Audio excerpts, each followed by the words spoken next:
हरे कृष्ण, राधे राधे भक्तों, आप सभी का स्वागत है आपके अपने चैनल पर संदीप भक्ति ज्ञान गंगा में। भक्तों, कार्तिक का महीना बस पूरा ही हो गया है और जिन लोगों ने कार्तिक स्नान किया है, पटवारी माता बनाई है, उन्हें पटवारी माता का विसर्जन करना है। तो पटवारी माता का हम विसर्जन कैसे करेंगे, इसी पर आज का ये वीडियो है। तो आप वीडियो को अंत तक, लास्ट तक जरूर देखें। भक्तों देखिए, जब भी हम विसर्जन करेंगे तो उससे पहले हमें पूजन करना होता है। जब भी हम किसी को विदा करते हैं ना, तो पूजा आरती करने के बाद ही विदा किया जाता है। तो सबसे पहले आप पटवारी माता के आसपास इस तरह से सफाई कर लें। अगर आप रोज पूजन करते हैं तो सफाई तो करते ही होंगे, सफाई कर लीजिएगा। तो देखिए, हमारी तुलसी मैया भी साथ में ही है और पटवारी माता जो हमने बनाए थे शुरू में, वो भी विराजमान है। साथ में मैंने सुपारी से गणेश जी को भी विराजमान कर लिया है। आप चाहे तो मूर्ति भी ले सकते हैं। और देखिए, मैंने साथ में अपने लड्डू गोपाल को भी यहाँ पर विराजमान कर लिया है। इन सभी का पूजन हम एक साथ में कर लेंगे। तो चलिए, मैं इसकी पूजन विधि करके बताती हूँ। मैंने यहाँ पर कुमकुम ले लिया है। कुमकुम से हम यहाँ पर स्वास्तिक बना लेंगे। आप चाहे तो गणेश जी का ध्यान करके भी बना सकते हैं। मैंने सुपारी से गणेश जी बना लिए हैं। तो इस प्रकार से हमें स्वास्तिक बनाना है। कोई भी हमें शुभ चिन्ह बनाना होता है, इस बात का ध्यान रखें। और हमें स्वास्तिक इसी तरह से बनाना है। आप चाहे तो चंदन से भी बना सकते हैं और हल्दी से भी स्वास्तिक बना सकते हैं।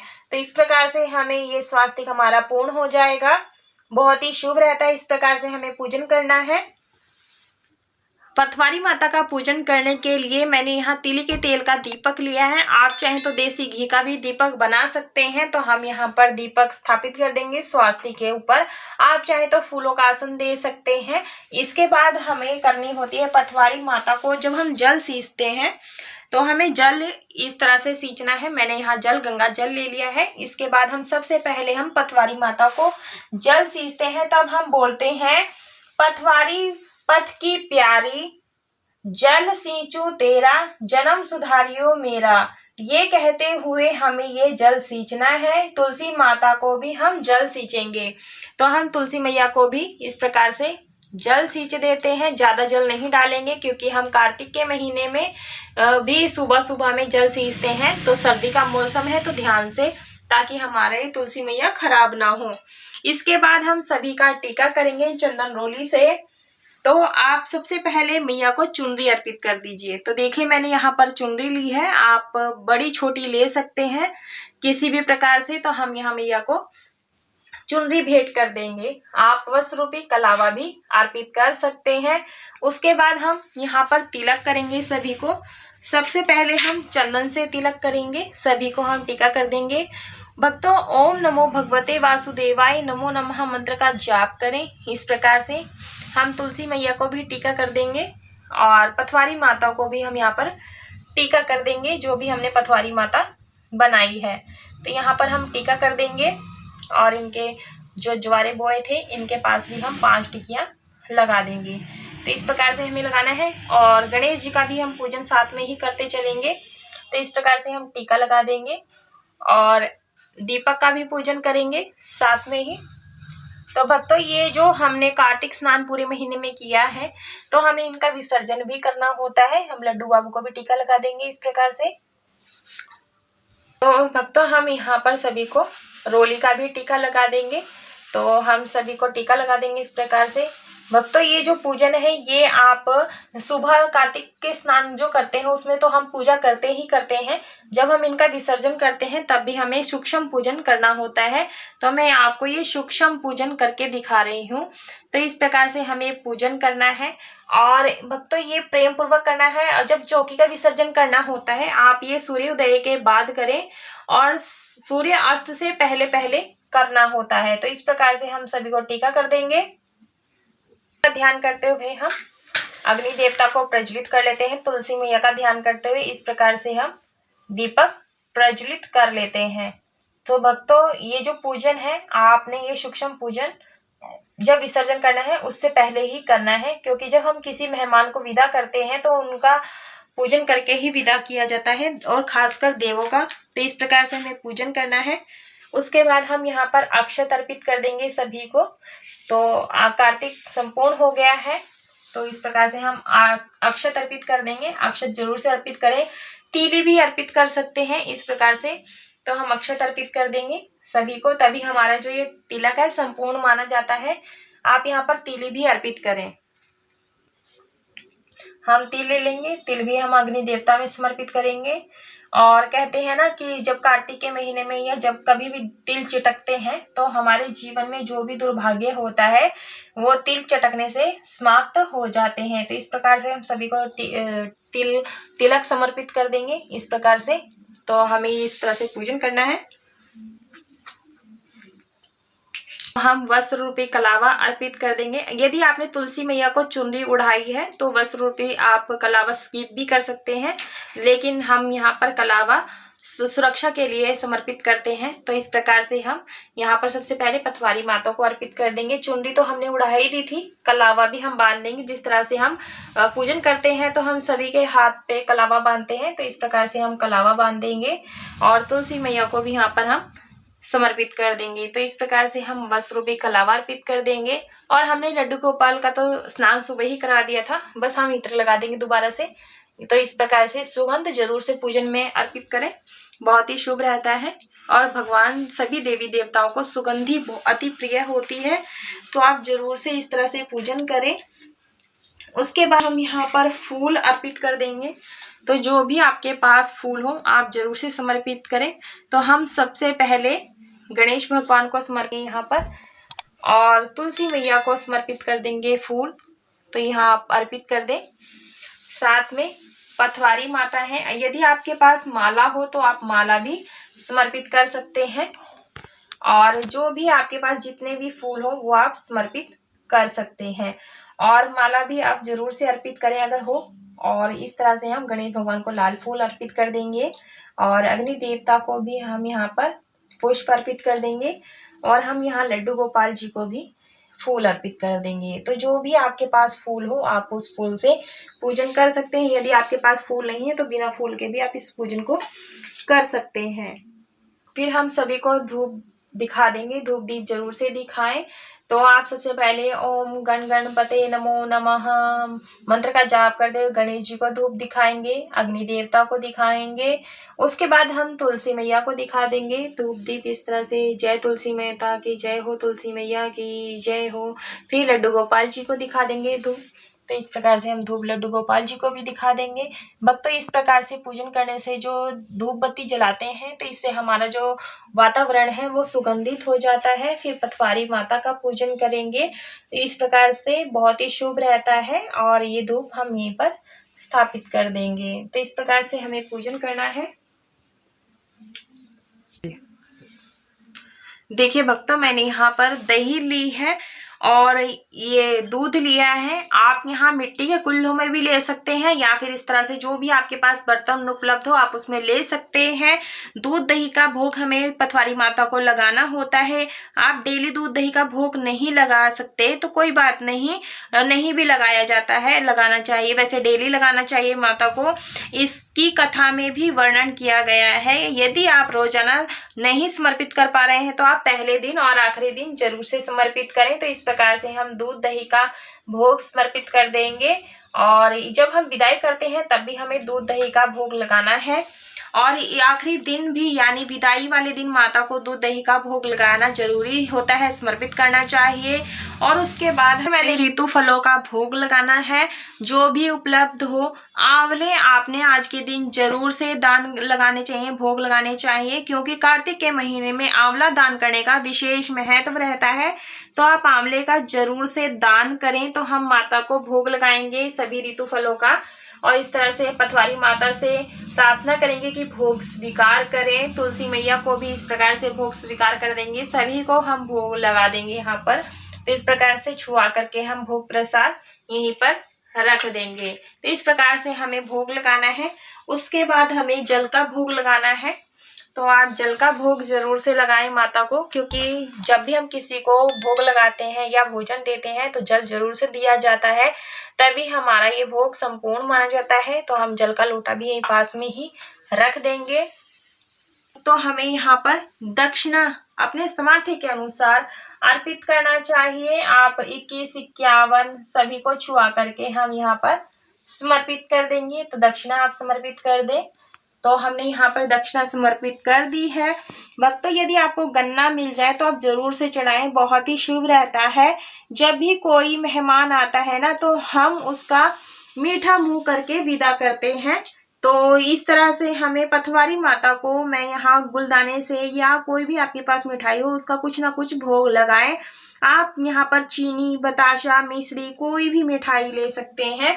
तो हम पथवारी माता को मैं गुलदाने का भोग लगा रही हूँ। आप चीनी, मिश्री जो भी हो आपके पास वो उसका भोग लगा सकते हैं। तुलसी मैया को भी हम यहाँ पर भोग लगा देंगे। इस प्रकार से पास में ही रख देंगे, क्योंकि हम गमले में नहीं डालेंगे, चींटियां आदि लग जाती हैं तो पौधा खराब होने का डर रहता है। गणेश जी को हम यहाँ पर भोग लगा देंगे और उसके बाद हम लड्डू गोपाल जी को भी भोग लगा देंगे। तो इस प्रकार से छुआ करके हम यहीं पर रख देंगे पास में ही। और उसके बाद ये जो भोग प्रसाद है ये हम पास में ही रख लेंगे। तो यहाँ पर नहीं रख दिया है। उसके बाद हाथ जोड़कर हमें प्रार्थना करनी है, क्षमा प्रार्थना मांगनी है कि कार्तिक के महीने में, पूरे 1 महीने में पूजा करने में हमसे कोई अधिकता या न्यूनता हो गई है तो क्षमा करें। तो इस प्रकार से हमें ये पूजा संपूर्ण जो होती है हमारी पूरी हो जाएगी। उसके बाद हमें जल का छींटा लगाना है।